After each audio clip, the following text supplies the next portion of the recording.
Ассалому алейкум мардум, умедворам ки ҳама каса созени хубен. Чиқадар дидасен обзори музада 5 та телефон ай.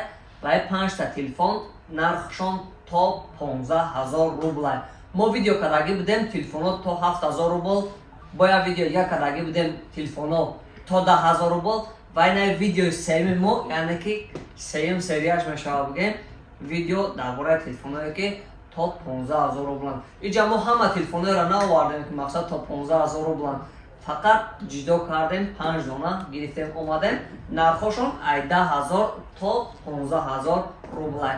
Ва бисёре давом медонам ки дар вақти выбор кардани телефон дар сон мехостагишон ба чен зуратшон камтар танқиси мекашам, ба ҳамин хотир май видеоро кардам. Просто шумо медонед чико кунед?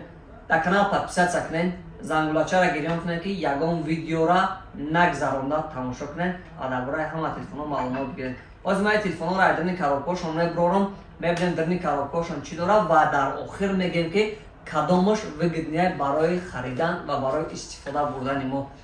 Як чиз дигар гуфта намонад ки дар байни видео нархҳои телефонҳо омӯ мешава, ҳама намуд характеристикаи телефонҳо омӯ мешава. Метавонед видеора ягон ҷода бишинен, як чоя дам кунен, ба ҳазур тамошо кунед, ё ки кор рафтеста бошен, рафт ба наушника бизад тамошо карда то ҷои кора барарад. Бози коробкаи телефон ака як тарафак мемонем ва як лав мебинем ки кадом намуди телефон дизайну коробкаш дар чӣ дора, ҳама тарафа мебинем кадомаш мода махол мешавад. Сар мекунем ай Tecno Camon 20. این تلفن پنج 256 گیگ اپراتیوش باشه، 8 گیگ دیسپلی تلفن AMOLED. باتری که تلفن 5000 ماچ در یک ساعته که من فکر میکنم یک روز در یک تلفن آزاد شموده میبره. و بسیاری درباره تلفن معلومات دارم برای که در سایت ما بسیار درباره تلفن معلومات دارم برای که در سایت ما درباره این تلفن ویدیو برآمدگی بود یک بار دیگه. از رقم میبینیم یک جایی که درنی کوروبکاش دا تکنو کامون 20 چی داره. در درنی کوروبکاش داره گارانتی تالون 12 ماه پلوس یا یعنی که 13 ماه افیسیال گارانتی داره.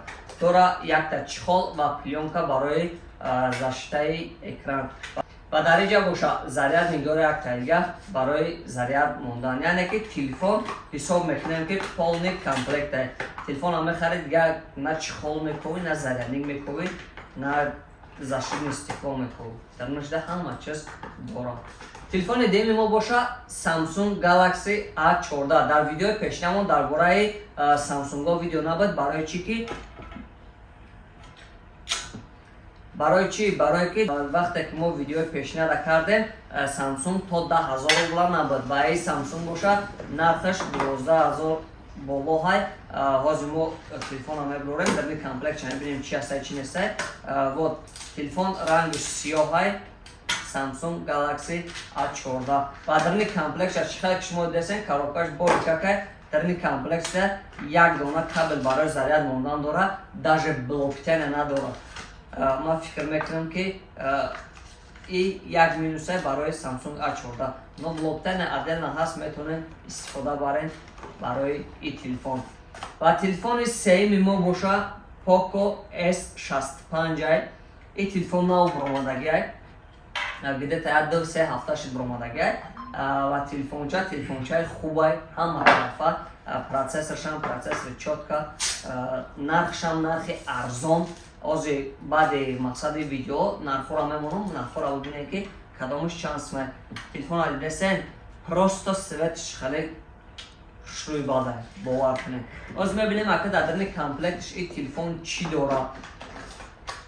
так پوکو обычно در درون کامپلکتشون چخال میمونده و این دو باشه متاسفانه در درون کامپلکتش چخال نیست.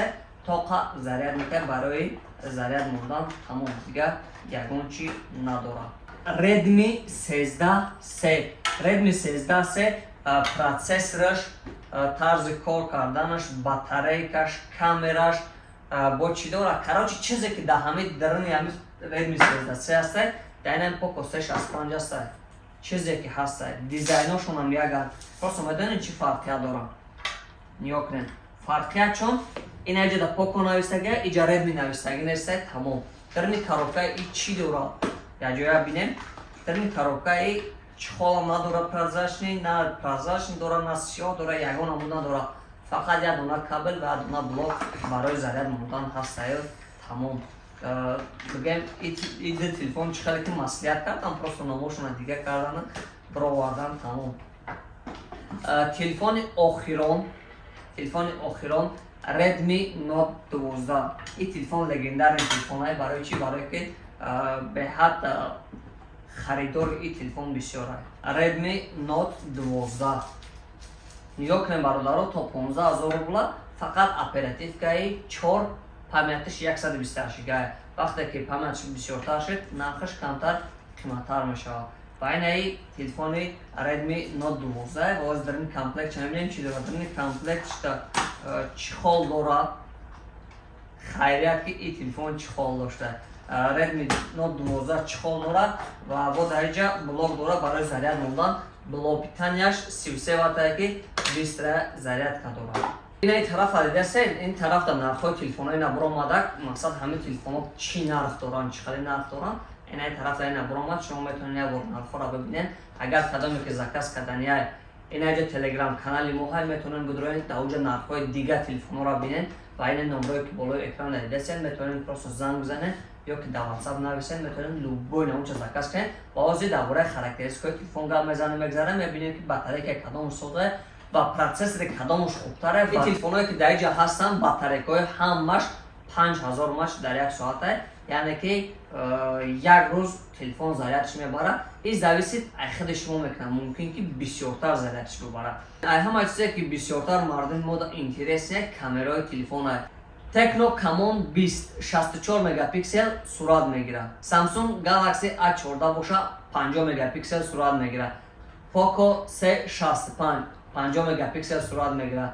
Redmi 13 50 مگاپیکسل صورت میگیره و Redmi Note 12 باشه 50 مگاپیکسل صورت میگیره. نگاه کنید برادرها در اینجا اپلیکیشن سمکنه یعنی که تکنو کامون 20 طرز صورت گرفتنش خوبتره چم ایو یعنی که 64 مگاپیکسل در اینجا و پروسسور تلفن واقعا خیلی بمب بده برای آدمایی که کوریر کار میکنن یا که آدمایی که با تلفن بازی میکنن یا که آدمایی که تاکسی میزنن برای همه آدما پروسسور تلفن به حد خوبه و دیسپلیش باشه دیسپلی AMOLED که دیسپلی AMOLED همه دیسپلی خوبه در حال حاضر بینی تلفن‌های بودجه میده.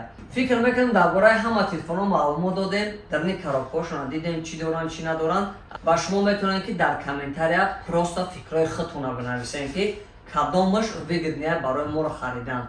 من فکر میکنم من فکر شخصی خودم بگم اگر تکنو کامون 20 فکر میکنم تلفن خوبه اگر که ما بخریم پروسسورش با قوت 64 مگاپیکسل صورت میگیره 5000 ماهش در یک ساعت باتری کشه یا دیسپلیش AMOLED در این کامپلکس در زریادنیک 20 زریادنیک 33 وات داره چخال داره پلیونکا داره کراچی полный комплект داره این یکم وریانت دیم وریانت باشه Redmi Note 12 با فکری ما این فکر شخصی ما شما فکر خودتون رو بنویسید در کامنتاریا با فکر ما Redmi Note 12 این دیم جدا میسته این هم همه چیزا داره پروسسور نرمالیه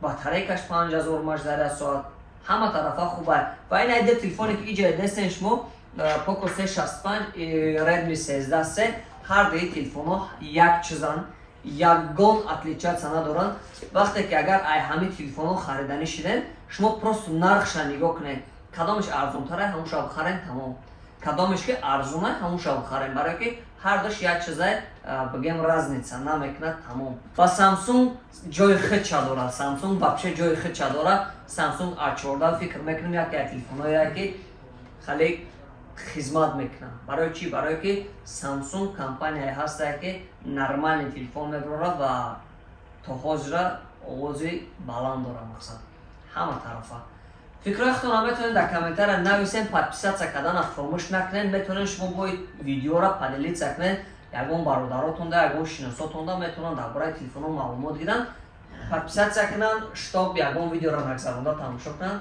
کدام تلفن زکاس میکنن مرحمت کنید زنگ بزنید زکاس کنید بدیلی پر ان شاء الله خدا خواهد شما دا телефонҳоро дастрас мекунем. боқи ҳаматон дар барори кор ман телефонҳоро ҷамъ кунам акава барам. Чӣ гуфтаем? Изо Как даб зачанд? Рафтем.